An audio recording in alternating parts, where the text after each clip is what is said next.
terms of how long the period of administration is, it varies so much. As I said, it's a lot quicker to get the grant now, but actually that post-grant administration, the final stages can go on for quite some time.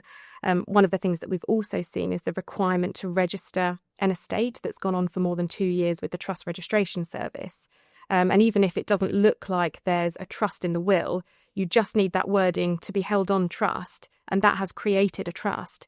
And if that trust isn't wound up within those 2 years, the estate isn't administered within that time frame, you have to go through a whole different registration process with HMRC and then close it once it's done. So it's often just moments later, just Yes. met the requirement. Exactly. But there's also whether or not income tax becomes an issue. Again, a lot of people say, well, I've already paid inheritance tax and now I've got to pay capital gains tax and income tax. But there are certain circumstances where you have to make a formal return for income tax purposes, even if actually there isn't any income or very much income to report. And the penalties for not doing that are quite harsh and quite difficult.